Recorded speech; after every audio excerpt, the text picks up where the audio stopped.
बातमी कोल्हापूरचे। कोल्हापूरमध्ये विश्व हिंदू परिषद आणि बजरंग दलाचं आंदोलन सुरू झालंय। बजरंग दलाच्या नेतृत्वात जिल्हाधिकारी कार्यालयासमोर जोरदार आंदोलन आहे।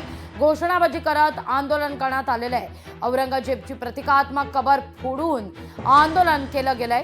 पोलीस आणि आंदोलकांमध्ये यावेळी झटापट सुद्धा झाली आहे।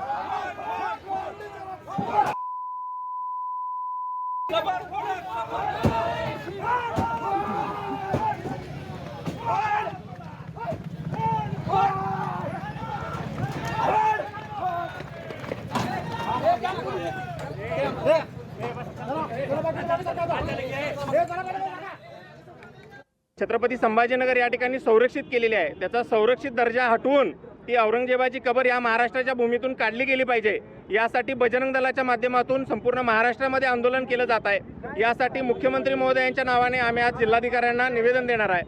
जी कबर या ठिकाणी केलेला आहे त्याचा जे काही त्याच्या बाजूने जे काही देखावा केलेला आहे किंवा त्या ठिकाणी जे काही संरक्षित केलेला आहे त्याच्यावरती अनेक करोडो रुपयाचा खर्च आजपर्यंत या सरकारच्या माध्यमातून झालेला आहे, तो थांबवला गेला पाहिजे। याच्या माध्यमातून जे राजकारण वेळोवेळी महाराष्ट्राच्या भूमीमध्ये पिकवलं जातंय तर ते यापुढे चालणार नाही आणि या औरंगजेबाची कबर या महाराष्ट्राच्या भूमीतून हटवली गेली पाहिजे, ही आमची मागणी आहे।